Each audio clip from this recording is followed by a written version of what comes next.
Hey everybody, welcome to the Slick Tree Podcast.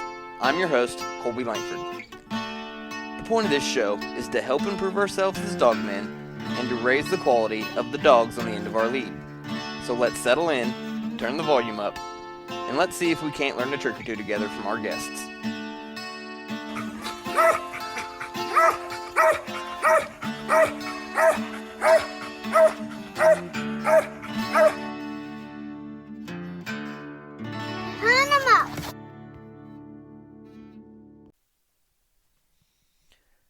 Hey everybody, I just want to take a second here and give y'all a warning. There is a little bit of language in this episode.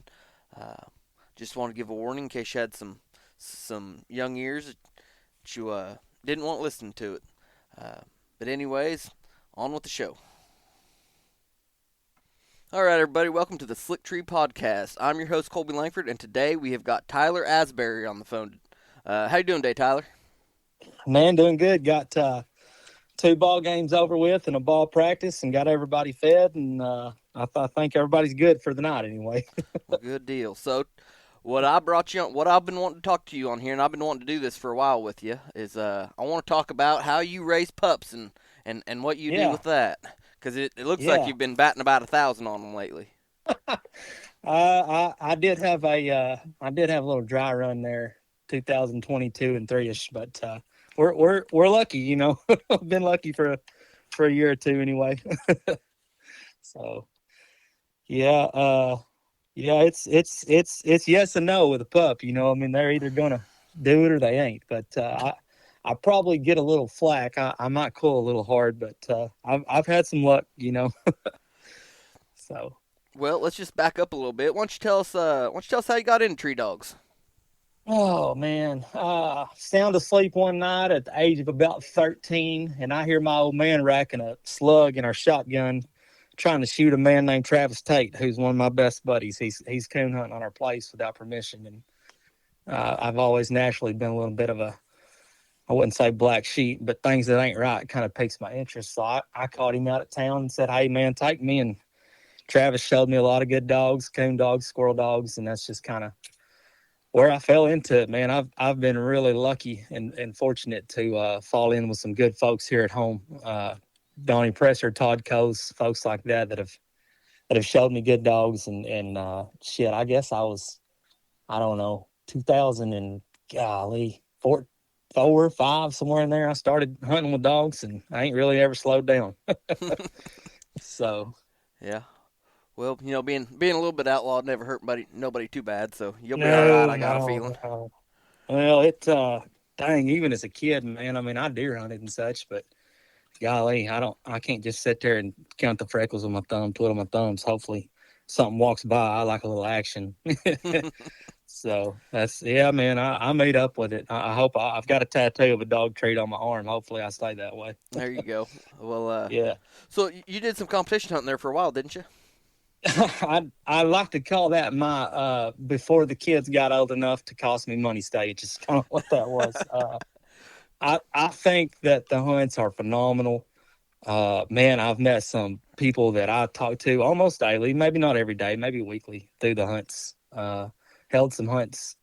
I guess I started comp hunting in like 2017, and probably I've not been in a hunt in nearly 3 years, almost 2.5. Yeah, I did some hunts. I didn't win as much as you guys have had some, you know, really, really good dog men and nice dogs on these podcasts. And I'm not a competitive person, Colby. I don't feel that I have to go. I mean, the way I am, I get one operating and I feel like it's right. I would rather sell it to somebody, you know, like for instance, Lane Parks has got the whip dog. Matt Merle's hunting. I called him Big Man. They call him Trash Can now.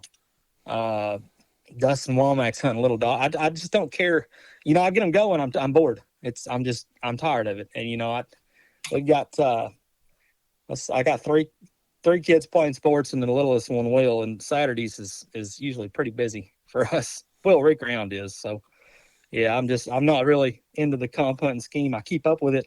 I'd love to get back in it. Really, I would, but it's just I'm at a place in life right now where I'm just not able to go. And you know, she don't say much for me hunting a whole lot around home, but running them hunts that's out from me right now. Yeah, So I kind of feel you on that with a couple youngins at yeah, home myself. yeah, you know the deal. Well, it's Yeah, everybody told me they're going to get more expensive and busy, and boy, they were spot on. yeah. So, but yeah, we hit some hunts there, and then got lucky a time or two. Had a big time, man. Those hunts are great. They sure are. So why don't you tell us a little bit more? I know you just mentioned a couple of those dogs that that you had started, but why don't you tell us a little bit about the last few dogs you started, and just kind of what they were out of, and just kind of what kind Uh, of dog they were. well, like I say, I went through about a year and a half time where I tried to raise two or three and then just hit a brick wall. But the last Jip I raised, I called her Sassy. She come from Justin Hitchens, off of Hitchens Peanut Bitch, and the little Jack dog of Merle Seeley's. And I wanted a legacy mountain cur. That she was the third one I tried to raise. She traded 4 months old, and I was hunting with a friend, and she kind of split trade from a buddy's dog, and when they get started, I keep them alone for quite a while. So we I pounded her through the spring. She actually come in heat. Missouri opening weekend in Missouri. Me and Brett Love and Todd Coles and some boys was in Missouri in the Mark Twain hunting, and a tornado come through that Sunday morning. And I got home. She had traded 6 or 7 singles that Saturday morning. I mean, done decent. It was like a 11-month-old, 10-month-old. I had a decent start on her, not where I wanted to be. She come in heat, and I was just talking to Hitchens, and he's like, "Hey man, breed her." He's like, "Let's do this. Let's breed her young." And I called so many people looking for opinions. Is it going to hurt this bitch? Is it going to deter her? And I called a lot of guys. I called Rod Hardy. I called Dean Wright, Keith Sutton-Miller, just guys that's been around. Uh, I've learned one thing in life: if you'll call someone that's got a few more gray hairs than you do and listen, you'll learn. Mm-hmm. I've got some go-toers, but I called some guys and got some opinion. We bred her. Got those pups weaned off of her mid-September, somewhere in there, and went to hunting her pretty hard. A buddy of mine lives here close. Evan Hickenbottom had a little cur bitch, and we were every weekend somewhere through nearly Christmas. Hunted a lot of evenings, and I got Sass rocking pretty well for what she was. She was just a little smaller than I liked. Man, she would fit fast requirements. She was a little dog, little. But she beat 300-400 quick treat. She loved to be treat quick, and she knew I loved for her to be treat quick. Ended up selling her to a guy in Louisiana. He's pleasure hunting her. Let's see. Before that, I guess the one of the better ones that I'd started before that was the trash can dog. Caleb and Caleb and my buddy Scott Renfro won the nationals with him, junior nationals. He was some of Tom Smith's stock, and I sold him at 7 months old. I sold him right after I sold Whip. I had those two in my kennel at the same time, and sold them both. That was kind of a life lesson, I guess, for me. But I ended up getting Trash Can back. Me and Harper, we named him Big Man. But anyway, I got him back and hunted him a few weeks and saw a few kinks. And Caleb Wilson's been a good friend of me, and we've talked together quite a bit. He wanted to buy Trash Can as a young dog, and I called him one day. I was like, "Hey man, this is what these boys is offering for this dog." And he's like, "Sell him." So anyway, I got him back and hunted him a bit, and I called Caleb, and I said, "Hey, here's what this dog is. Here's his kinks. Uh, I can't do much with him because of these kinks. If you want him, you can have him." And Caleb's got like a dog psychic or something. And I'm not playing. You have to ask Caleb Wilson, but anyway. So him and Renfro win the junior nationals with him, but he was a fun dog. And yeah, before it was my whip fit female. She's going to be my one that got away, I'm afraid, till the very end. Lane's done good with her, and I didn't know Lane before he bought her. I actually sold her to Ashley Guthrie, and Lane bought her like a month or two later. But Lane actually just finished her out to Hall of Fame this year, so he's done a really good job with her. But I guess those would be my three, above average, I guess, dogs that I've tried to build. I'm bad picky, Kobe, and I've got a lot of patience, but I've probably sent a few dogs down the road, that I shouldn't have. But hey, I guess we live and learn. Yeah. What now I'm thinking of the war paint dog. Was that a was that dog associated with you one way or another? No, no. I've seen that dog on Facebook, but no, I didn't have no dealings with that dog. Okay, I was Uh, confused on that yeah, one. Uh, yeah. No, I didn't have no dealings with that dog.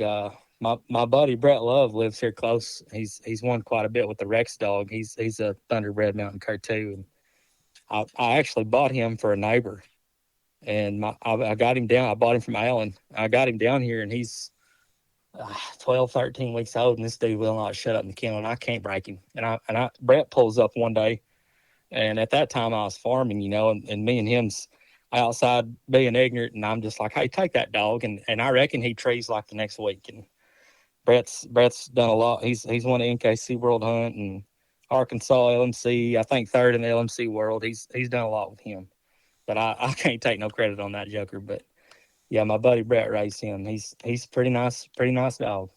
yeah. So, So how are you going about selecting pups when you're getting them? You just looking for certain crosses, or what's your method on that? man, I went through a stage, and I can't tell you the year. But Trav had Little Anna down here, and then he had Jim down here, Big Jim, who was off Anna and Tank, and then he had Blackout down here, and I was just riding high on this Little Anna stock. And the way I got whipped, Isaac Peavy House bought her and another one from, or I don't think he bought them. I think he somewhere in the deal he was owed a couple pups off Anna. And anyway, he posted a photo of Whip with just long ears, and she was bawling in the video, and she was off Woody too. And I won't tell what I gave for her, but I got her Delton and got her. I just want a very very bold pup. Uh, first one out of the box, blah blah blah, loud. I like them mouthy. Uh, but dude, it's a crapshoot. I think I've seen guys. Buddy Donnie Presser lives here close. It seems like every litter that man has, he picks the right one. And I don't know if there's a bold and loud. I guess is my answer. I don't know if there's a good method to the madness. If there is, I don't know it. But luck. Yeah. Yep, luck. So, So you normally like to get yours right at 8 weeks, or just at dude, weaning I age, want or I want them. No, I want them right off the tit, and I like to see I like to see a breeder really, really, really lay hands on them. That's my catchphrase, I guess. Folks have been tagging me saying you got to lay hands on them, but I like to see a breeder messing with them young, handling them, playing with them. Whether it's them or their kids or so on and so forth. I like to say, I don't want a puppy that's been weaned and left in the kennel. That ain't gonna do me any good or anyone else. But yeah, I do. I want them pretty quick. I mean, 7, 8, 9, 10 weeks somewhere in there. I want them pretty quick because I want them to get to know me, get to know where they're going to live. How we handle business. I want to get them on a food schedule, and I want to go to handling them quick. Man, that's my favorite. From 0 till 8, 9, 10ish months is my favorite part of the game, and that's just getting a pup used to you. So anyway. so so. Well, before I move on, do you have any opinions on? I know some guys like to wean them early and ship them out of there 5, 6 weeks old just as soon as they can, and some guys like Yeah. to kind of hold on to them till 10 on for litter socialization. You got any opinions on that? If they're eating good and they're getting around good and they're healthy, I don't guess it matters, but I sure like to see them 7, 8, 9 week old puppies, wrestling and fighting each other, bonding with their mates. I think there's a little to that on the psychological end. I mean, maybe not. I mean, I've bought a pup before, and so and so's coming to a hunt, down in Hazen, Arkansas, and they're like, "Hey, man, I can get you this pup, but it's gonna be a week or two early," and it's worked out. But Mm-hmm. I don't, if it's the right cross, and I'm sitting here in my mouth watering wanting one, it don't really matter. Yeah. So once you get them to the house, what's it look like for them? They staying in the house? They got a kennel No, outside? no. I've got a little kennel outside, and the first thing I do is I turn that sucker loose in the living room and let Rain Man and the girls go to work on him. Is the first thing I do, and make that thing bold. But I've got a little kennel out back, and I'll let them play in that until they can climb stairs. And when they can climb stairs, I've got my whole backyard fenced in, and pup can't get in or out of it. When they get to where they can climb stairs and get up on my porch, that's where I let them run loose. I don't live. I've had success earlier where I could let one run loose in timber. At this point, I don't live where I can do that. I live in a subdivision, so there's not any timber here, but they do run loose in the backyard, and then it's just let them be dogs, man. You gotta let them be puppies. But I get home of the evening, or if it's Saturday, I'll tie that thing out 10, 11 weeks old. Go to walking it, and I'll put them in a. I've got a little rough land, and I'll put it in a garden wagon and pull them around the yard in it. Let my little boy sit on top of it and bang the shit out of the top of it, just being ignorant. Uh, yeah, so that's kind of what I do when I get them home. It's you gotta let them puppies be puppies, but you gotta let's get repetition going. Let's get everything. What do you do for a living, Kobe? Well, I own a couple businesses, but mostly do a little bit of dirt work and sell storm shelters is my main income, I Okay, guess. I don't know a dang thing about any of that. And you do, and it's because you've done it every day. I work for the government now. You probably don't know much about government grants, but that it's just you got to get repetition going, and I'm gonna mess with them.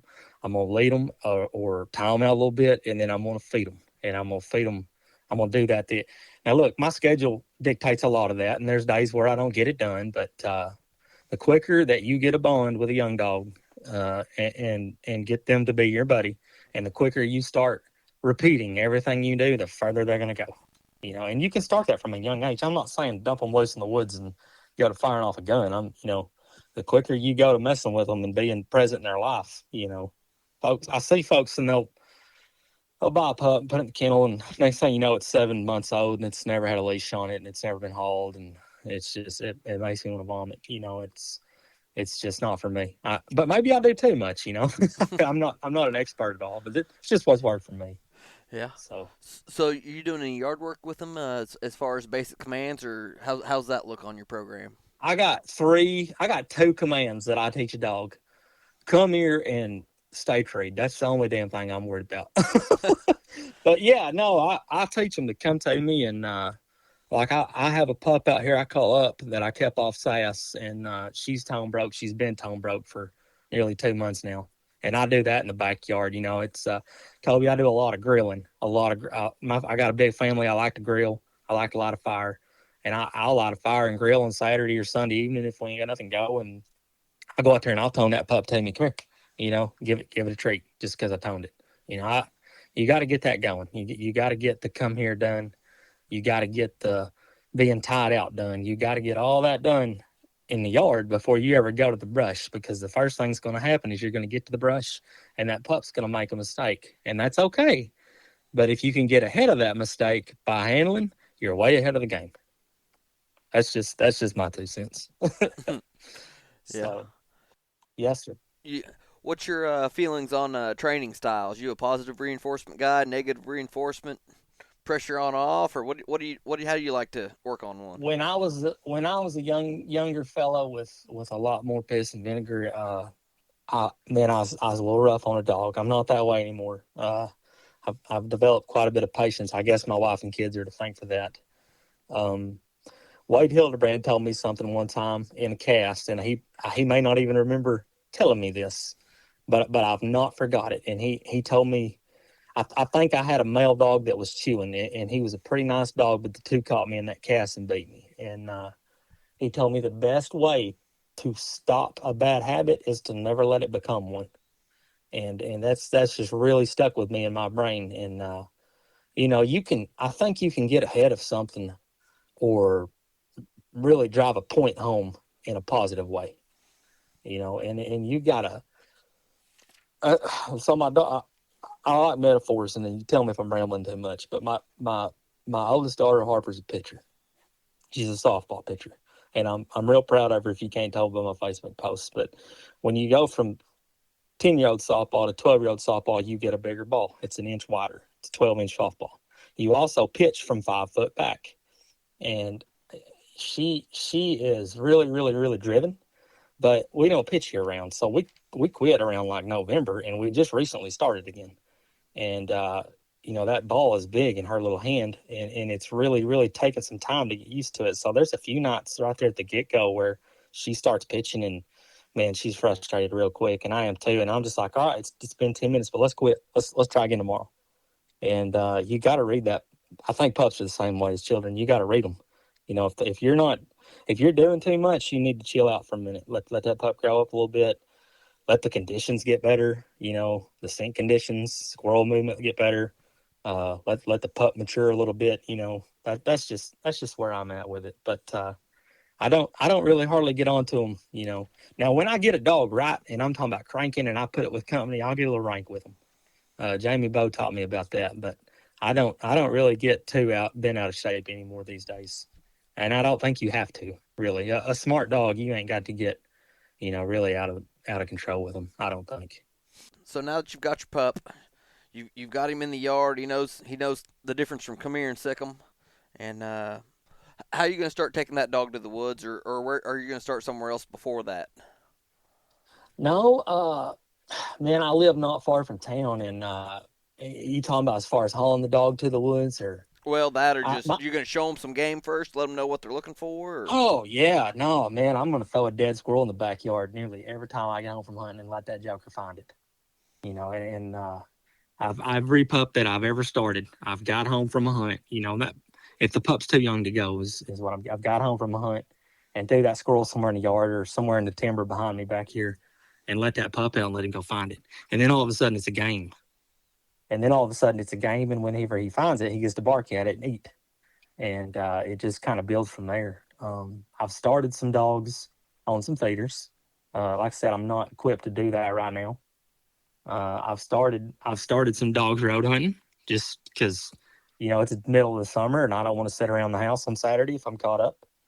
I've started some dogs by letting them run loose, and when they go to tree and go to them.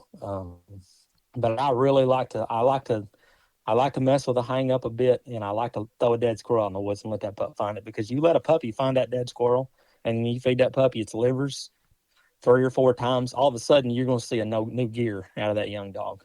They're going to be getting out of that kennel knowing, hey man, there's something out there I want, and I'm going to find it. And that's kind of how I get that hunt developed. Mm-hmm. Uh, but I've seen a lot of posts, and there was actually a post today, and someone commented, I think I tagged you in it, about hey, I want to hear about how people start dogs. And Jeremy Garner, over in Byhalia, Mississippi, he's a buddy of mine. He made a comment. He said, folks don't want to say anything. I can't remember how he worded it. He said folks don't want to say nothing for fear of backlash on the internet, or something like that. Mm-hmm.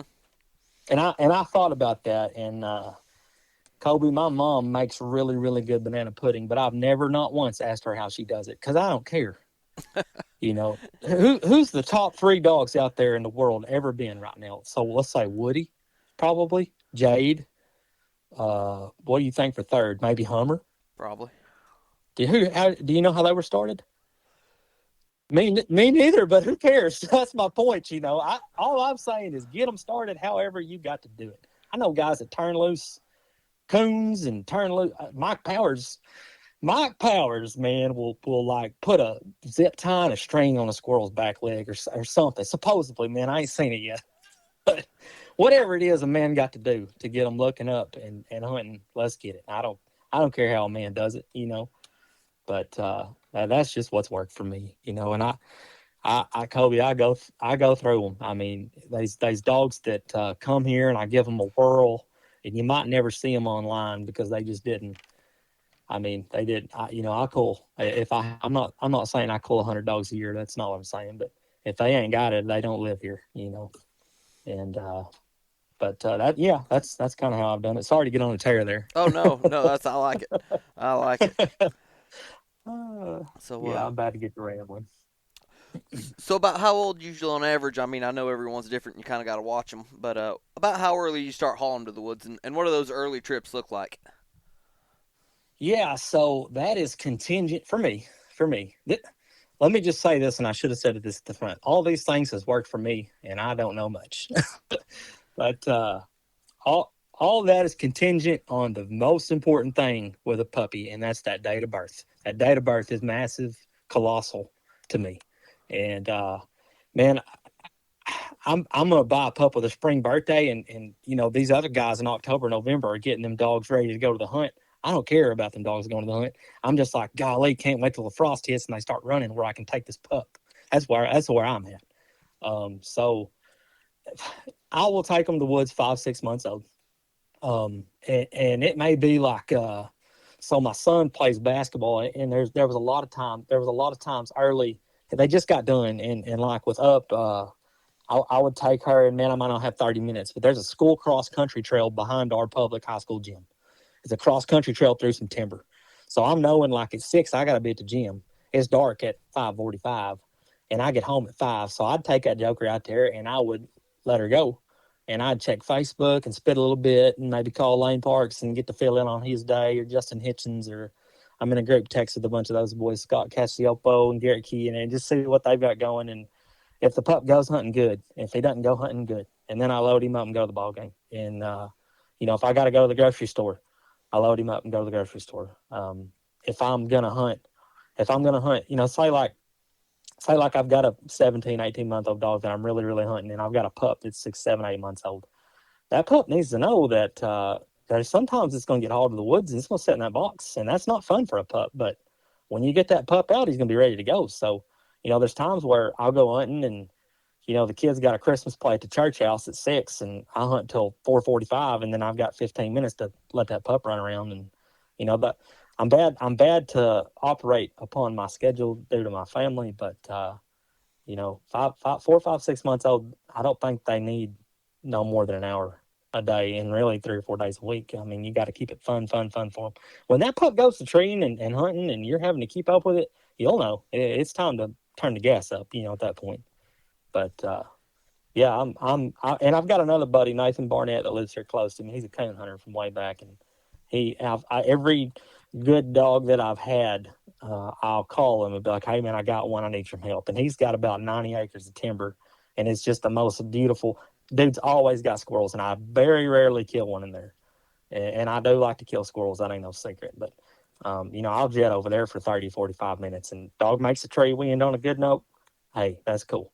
I'll swing by the house and honk on my way out. Mm-hmm. So So when that pup's yeah, running around, say you take it and it's not getting too far from you, are you just kind of yeah. ignoring it? Are you watching it, making eye contact with it? Just how are you interacting with the pup when it's in the woods like that? If I'm taking the pup and it's not doing much and it's hanging out with me, um, we're gonna leave. We're not. I'm not gonna stand there and let that be okay, even from a young age. And they don't know why at the time, but that's just the way I do things. Now, if I take that pup and it makes a big old circle or stays within sight and stays busy and things like that, that's cool. But most of the time, if they come back to me, I'm gonna put that leash on them, and I'm gonna walk a little bit. And if they start pulling on that leash, or maybe we pop a hill and they take interest in a little creek at the bottom of the hill, I'm gonna cut them back loose again, just like I will a grown dog. To really emphasize, when I unsnap this leash, you need to go, or you're gonna be on this leash. I don't, and there's some dogs, Kobe, that just don't develop that hunt really, really young, and they don't develop that hunt till they're 10, 11 months old. But now 10, 11 months old is about the deadline for Tyler. When they get there, if they're still hanging around looking at me, they go elsewhere. Uh, but that's a fine line too, man, because I've had some dogs. Whip, for example, she was about a 200-yard dog till she was 16 or 17 months old. Trash Can, when I sold him at 7 months old, he was a 100-yard dog. And then I've had some dogs like Sassy, for example. She would be 3 or 400 treed, and I could not get to her because she was tapping them because it was springtime. She was tapping them and then she'd leave, and she was tapping them and then she'd leave. So I put her on the road, and a lot of folks have negative opinions about road hunting. I don't love it, but if that can help me get on top of that dog better when he first starts training, or she first starts training, where uh, I like to work them on the tree pretty young and go ahead and lay that foundation. If I can get that done young and put them on the road, I will. So it really just depends on the specimen. Uh, to answer your question. I gotcha. I noticed you got you an e-bike. You been using that any? Man, I had big plans. I had big plans, and I dove hunted off of it, and I took it to the bottoms once. And Sassy was a zigzagger, and like I said, she would get out to 300 or 400, and she was quick, treed quick. But where I hunt, I'm in the river bottoms, and it's thick, thick, thick, thick, thick, and it just. I tried it a time or two, and it seems like I'd recut her, and then I'd have to, hop off the bike and do more walking through some briars or through water to get her handled and each recut. And it, with the right dog, that thing would be a lifesaver. But with her, it didn't. It didn't work out.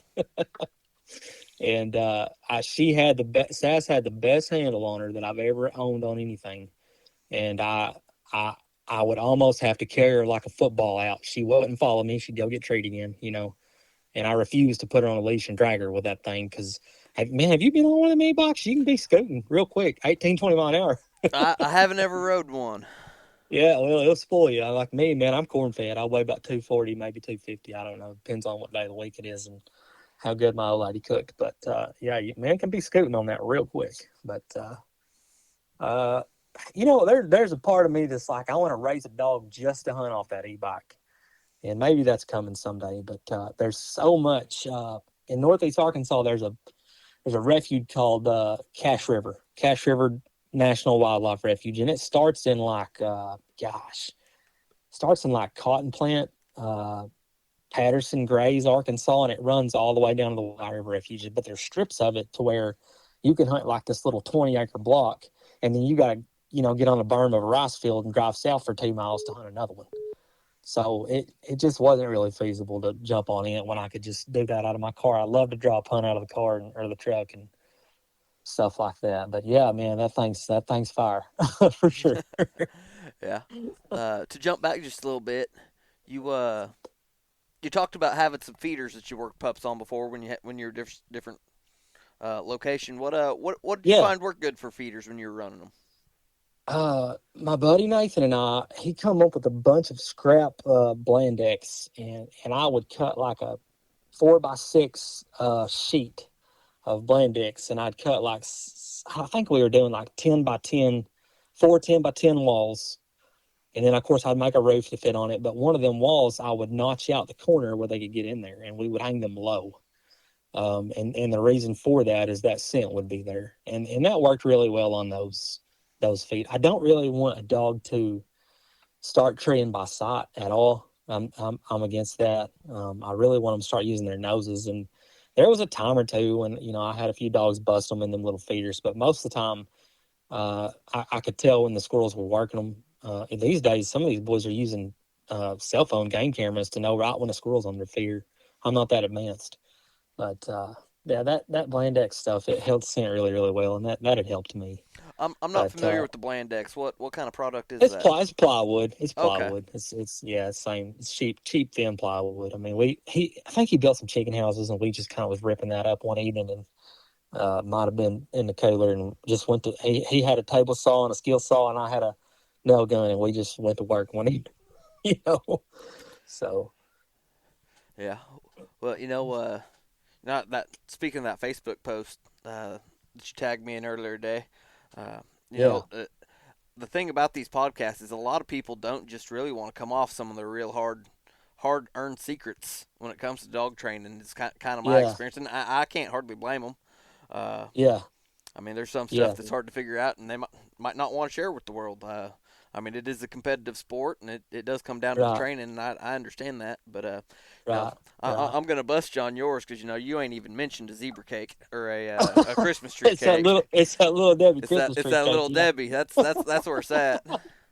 that's where it's at. Yeah, no, that's I started, man. I don't even remember who I was hunting with. I posted a picture, and I like to have fun. Anybody knows me knows I'm a upbeat, fun dude. And I had some of them in the rig, and I was like, here, put this on the tailgate, and it just took off, man. It got huge for a few years there.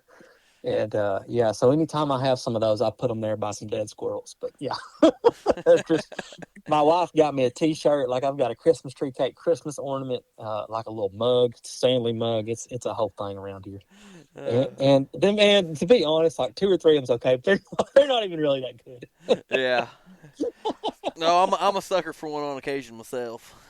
But no, what you said there, there has been a time or two where I had to really work on some dudes to understand things, and I don't claim to know nothing or be nobody in this game, and that's fine. I don't have to have I don't have to have my back padded or nothing like that. There's so many great guys out there, but I man, Jamie Bollinger and Donnie Presser and Rod Hardy, Justin Hitchens, those guys, any kind of question I've ever had, they have stopped and took the time to explain to me what's going on. And most of the time, I'm just venting because I, Kobe, I've got a lot of patience. And I seen a quote one time, and it said something along the lines of the man that likes the walk will walk further than the man that likes the destination. And that's kind of me. I don't care about a finished dog. When they're finished, someone needs to take them to town. I just want to raise young dogs. And I really have a lot of patience, but I like to talk dogs. So, like, some of those guys I just mentioned, like, man, I'll call them. And I had called Lane. Sassy was not recutting great. And man, it's September and like 90 something degrees, and the mosquitoes are buzzing me. And Lane's like, have you ever thought about like working on your patience and like just not bitching so much? that's that's but no, I've had a lot of guys really open up and help me. And I don't claim to know anything. If somebody has a question that they think I might can answer, call me, and I probably can't. And there's a lot smarter people out there than me, but I can promise you one thing: if you're not laying hands and applying yourself, you got to be brutally honest with yourself of what you're doing. And I don't think that I have ever settled. I don't think I've ever had but one dog that truly, truly suited me, and I don't know that I'll have another one. And I think that's why I've been what very, very little tiny milliliter of success I've had. I think it's due to that. I like to keep trucking and try to find something better. And I've had so many guys help me. It's ridiculous. So Well, it seems like you're doing something right. To jump back over, I really like that quote that you were told me that Wade Hildebrandt told you on that cast. I think there's a lot yeah, to be said about that. yeah, Uh, it's huge. and Yeah, so, on that note of fixing problems before they become a habit, what sure. what did you do for that dog that was chewing? I How didn't did you get break him him. lined? You never broke him. I didn't break him, and he was too far gone. And so here's where I'm at with that issue. Um, that was in 2017 or 18. I can't remember. But that dog was chewing, and I'm not an excuse guy, Kobe, but I'm a realist, and I did not have that dog conditioned correctly. I didn't understand conditioning at that point in my life, and it was about 90 degrees. That didn't help anything. Um, that chewing deal is a different animal. That's one thing that I am not great at, but I think that if I ever have another one that's really, really got the talent and the tools, I'm going to be sure that I've got him conditioned. Because to me, chewing it's a intensity thing, but it's also laziness. I want them wrapped around the tree barking. I want them tree hugging and testifying, and to me, that's I'm going to stop barking to chew. And I think conditioning and it being cooler out there, and if it happens again, I'll do what I can to stop it. But I'm not even going to act like I have the answer on chewing because I don't. Maybe the next guy you got on here that's done a lot more than me can answer that. But yeah, that's one thing I ain't tackled. But no, I Yeah, sold that dog to a pleasure hunter, and yeah, I said, hey man, here's the dog's hole. You want to see it? That's fine. And he's like, I don't care. I can get to him. And most of the time he wouldn't hurt you, but the two caught me in a hunt, and it was like pretty sure it was the first NSD hunt I'd ever entered, and I'm up a squirrel with like 5 minutes left to double up to get in the finals, and I'm riding high, dude. and Wade is like, hey man, two working, and I was like, what you gonna do me that way? So anyway, that's what it is. yeah. I've had problems with chewing and jacking both, and I've Yeah, trying to get ahead of it on this little female I'm hunting right now. She'll do a little bit of both, and yeah, I've been trying to bump her. It's hard to do whenever she's off and you can't see her. You know what she's doing when she quits barking, But It is, and that goes back to I love to get on top of them and work on the tree young. And like I said, that's tough. That's both of those habits. I think I can stop the jacking, but the chewing, I don't really know. when they're young, what are you doing with So them at the tree? Let's talk about that for a second. everything that I start, I'm gonna handle them at the tree, and if they can come here, and here's the deal, man. I was born and will die a tree and walker man. I love me some hound. Like I know my track record in the last 24 months, 20 months don't show that, but I want something that's at least half or not three quarter. All I got here right now is an LMC pup off Sassy, and I'm just kind of gotta build her. But I love to get them handled at the tree, and if they get off of it, I want to put them back on it with with, verbally. And once we get a lot of that's confidence, Kobe. I mean, we ain't gonna bust no dog on a high 18 on our Garmin because it leaves the tree at 7, 8 months old. I ain't doing that. But when we get them treeing consistent, I'm gonna handle them there, and I'm gonna snap my lead on them, and I'm just gonna verbally, keep them there. Sassy was not an on the wood tree dog, but her chest or her butt, one of the two would be on it, and I did that with electricity. But I waited till she was old enough and wanted it bad enough to do that. But I see guys and they're like, "Well, I ain't got to tie my dog to the tree." Well, that's fine. And when they get solid, I don't either, and rarely do. But a man can verbally put them back on there if he's got a handle on them, and if they want to be there bad enough, but you can nail that down. So they a mountain cur is not going to bark 160 barks a minute like a hound, and I know that, but they're going to be focused and they're not going to check themselves when they get solid enough for me. I'm gonna make them be there. These dogs are you let a dog that's 6, 7 months old check himself. That's cool. That's cool. Let that dog get his bearings about himself. Let him get confident. When that dog's 13 or 14 months old and you're letting him check himself, you're too late. It's already become a habit. It's already been okay. You've already gave this dude a green light that it's okay to tree a little bit and then get down. And I ain't about that life. You need to be up there. So I will start verbally correcting it and I will start tying them. And then when I feel that they know they need to be there and they know they don't need to get down, then I'll go to work on them. And I'll start with a vibrate and we'll go up till however long they want to play. But I'll tell you someone who's really, really, really, really good at that is Mike Rush. If you ever get a chance to talk, Mike Rush is good at that. Jeff Stockman is very good at that also. They probably have a little more insight than me, but I mean, they're 7, 8, 9 months old, and they get down, and I've treated enough squirrels with them. I'll touch them a little bit. I don't have, dude. I'm rocking an Astro 430 with some. I keep up with AA batteries, and I've got a little old sport dog shot collar from Tractor Supply. I give like $60 for it, and it'll reach out to 300 yards. So I don't have the top of the line stuff, but that sport dog has a level 1 to 6, and I've broke 5 or 6 dogs not getting above a level 2. And it's worked really well for me. So, but yeah, we hang up or something like that, or you're bored in a few days. Give Mike Rush a call. Give Jamie Bollinger a call. He's the one that really taught me how to do that. That's there for a reason, but that's a fine line. We don't want to punish a dog because we want it to tree right. At a young age. I'm definitely not saying that. But when he thinks he can get away with it, you're almost too late. It's time to fix it. So that's why I can't stand one milling. I can't stand one loose. I want them to be right there. So So when you go in and tie one, tie your young dog. He's sitting there treeing, doing a good job. You go in and tie him. Are you looking to tie him where he can still be foot on the wood? You trying to tie down low to where he can't jump? Uh, is there any thought process going into exactly where you tie him if there's options? I have had a few that wanted to jack a little bit, and I'll tie them low where they can't. Yeah, and then I've had a few that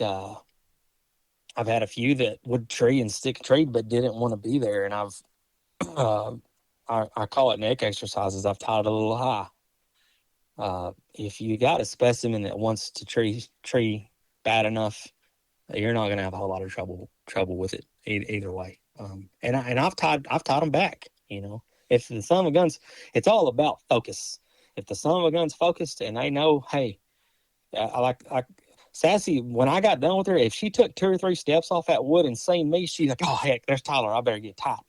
I mean, she knew, little girl knew, Hmm.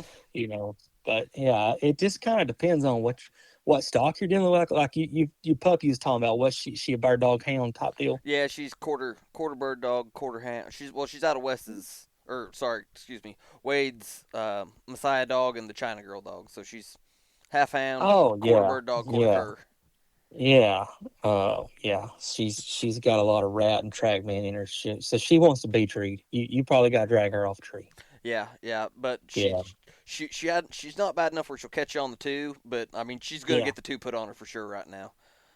Well, huge China Girl fan. Huge China Girl fan. But she would jack a little bit and stuff like that. I've seen her climb. That just okay. It comes with the territory. Everything's a trade off. So you just got to learn what you like and what you can live with. But I'd say she'll be fine. I mean, you've done great with her. I've been reading your posts and such.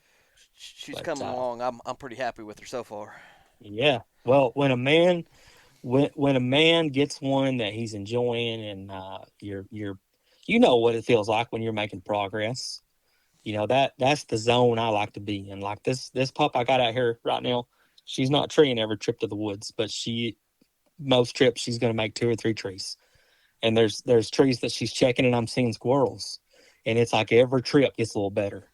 And I was talking to Jeff Stockman in Alabama, phenomenal puppy man, and I love to talk with him about what he does and stuff. And he's got a pup that's maybe 3 or 4 weeks younger, somewhere in there. And it's like both our pups are at the same stage. And we were talking Sunday, dude, this is my favorite part. This is my favorite. We're getting there. We're getting better. We're getting better. you know, what Yeah, can we squeeze in before summer? yeah.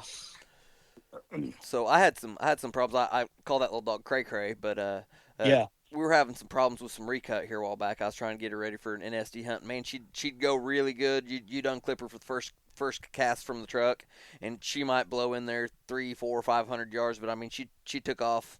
Like she was late for work. I mean, like you'd want one to, and just really blew in there and really hunted hard. And would when yeah, she'd pull up fast treed too. She wouldn't mill around and check. And yeah, and then yeah, you go in there to her, and most times she'd have a squirrel, get it shot out, and then you'd leash her up, and you'd walk her off from the tree for your 60 to 90 seconds, and you'd recut her, and she was just like a different dog.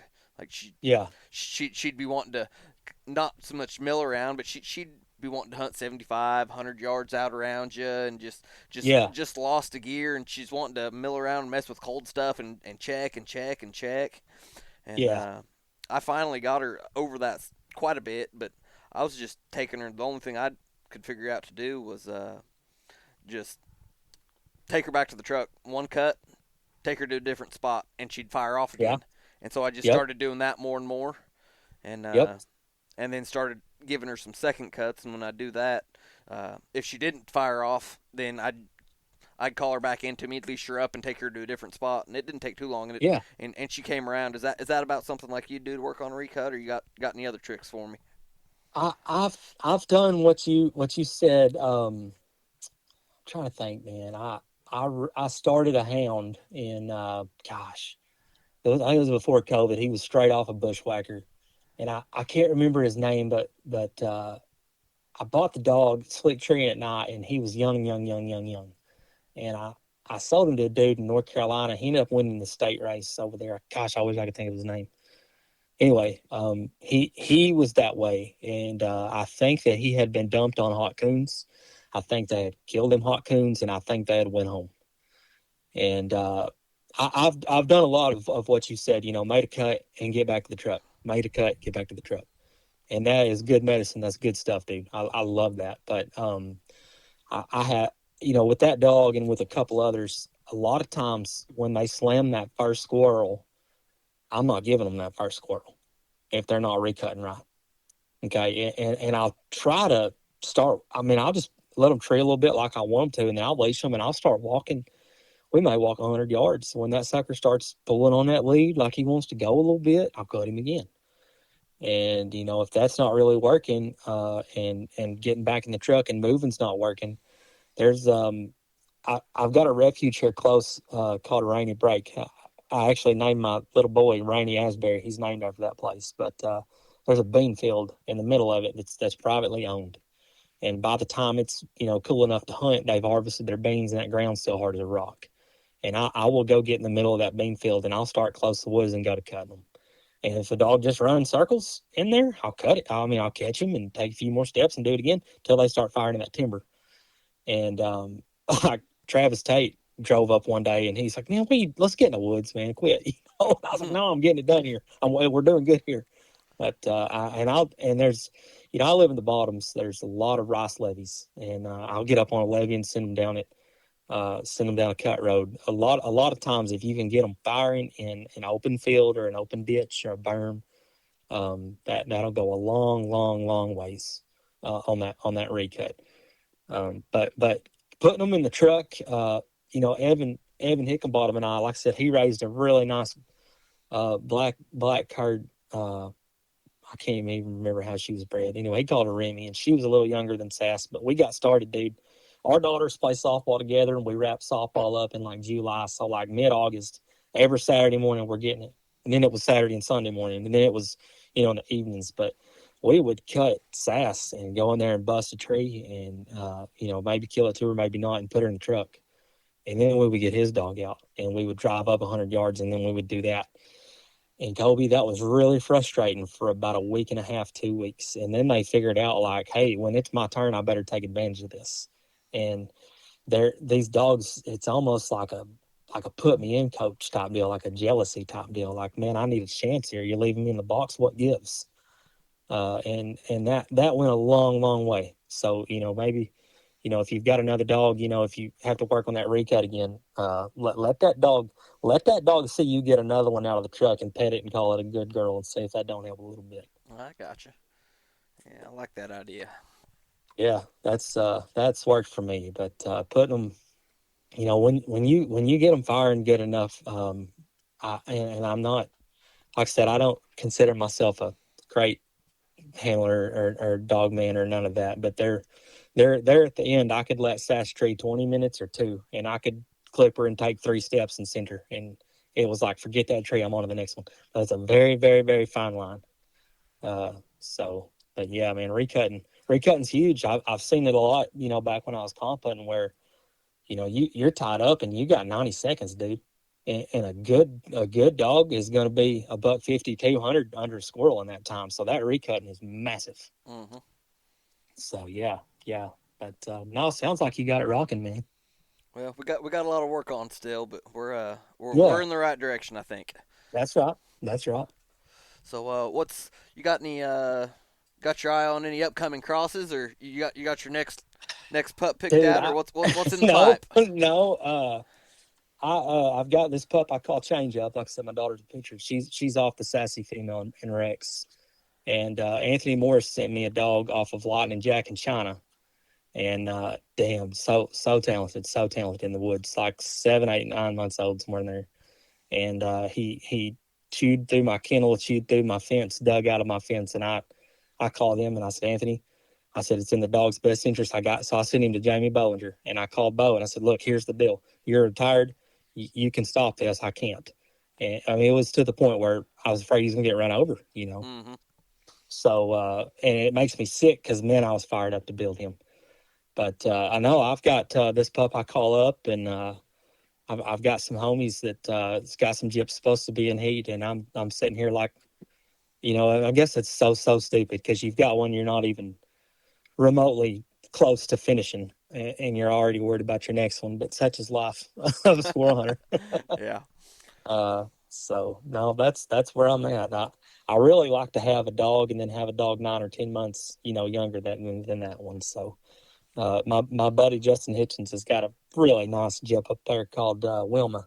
She's off of Thunder Sports Demon and Whitey. She just line bred Thunder with some Dale and Candy and stuff like that. And they're bred herd Tiger Creek Ted.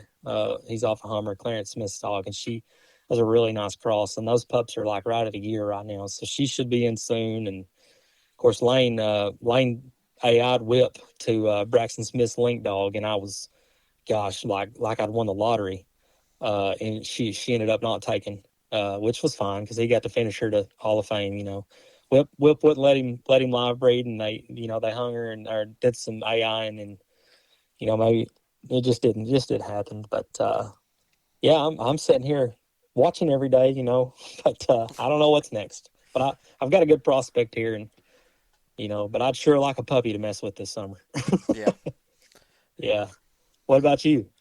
Oh, I've got some. I've got way too many dogs at the house right now. Honestly, uh, Yeah. I've got that cray cray dog. Then I've got another dog that I'm trying to the Petro dog I've got, which is out of Stephen Brabham's Digger dog and a Walker female. And Right. I've had him about the same amount of time that I've had Cray Cray, and we've been back and forth. He's got a ton of go. I just can't hardly get him to stop and tree. You can watch him on the Garmin. He'll go over and he'll work a little clover leaf for a minute, and then he'll just roll right on. And you can walk in there, and there'll be a laid up coon sitting there. Sweet. Sweet. But I can't get him to put the brakes on and get to treeing. I've had him do it a couple of times, but Yeah. Yeah. we just don't quite have him rolling. And Well, maybe he'll get there before it gets really warm. Like I said, it sometimes it takes them a minute, and all I ask for is effort. If they're trying, hey, mm-hmm. I'm cool with that. I'm cool with that. Yeah. So I got a pair of pups that I bred out of. I've got a little short hair German short hair, uh, Jip. That yeah. she's just a straight bird dog. I had to kind of break her off squirrels, but I Oh well. bred her to Backwoods Shack, the Yep. Walker Yep. dog, and Yep. I've got a pair of pups I kept out of that cross, and so Very cool. I'm pretty excited about them. They're 4.5 or so months old right now, and they're really Right. nice acting pups. So we'll Right. see what happens. Sweet. Sweet. Sounds real good. Yeah. I'd like to have another pup. I don't want them born much past June or July for the start like in the spring, but so we got a little time. But yeah, I'm keeping my open for sure. Yeah. Well, Tyler, So we're it's about all the time we got, but man, I've sure enjoyed this conversation, and I feel like I'm taking yeah, quite a bit of stuff away from it too. well, like I said, I don't claim to know much, and but man, I sure enjoy it and talking to folks, and I've I just like to thank everybody that's helped me and supported me through this journey, and kindly put their cards in my basket. I've been lucky and made a lot of real. I talk to more people that don't even live in the state on a daily basis than I do friends here at home. And I got a lot of friends that they know they need something, they can call me, and I especially thank my wife for letting me do this because she knows what time of year gets here. I'm not the greatest husband because I'm in the brush, so definitely want to thank her. But yeah, man, I appreciate you having me on, and you can throw this in the trash if I sound like a goofball. But No, no, yeah, it'll come out in a couple days. Don't you worry. that'll work. That'll work. Yeah. Well, we I sure appreciate it, man. Especially the Yeah, openness and everything else. I think everybody's gonna really enjoy this as much as I've had sweet. enjoyed it myself. So thank you Well, again. if they show up outside with torches and pitchforks, I'm coming after you. So All right. All yeah, right. Well, thanks, Kobe. yep. Well, everybody, take care and keep wearing out that boot leather. Yes, sir. I just want to give everyone that's listening a sincere thank you. Getting this podcast going has been a project. I really hope you're enjoying it, and if you don't mind, give the show a good rating and review wherever you're listening to it at, or share it on your social media to help get some traction. I appreciate it, and I'm looking forward to your feedback.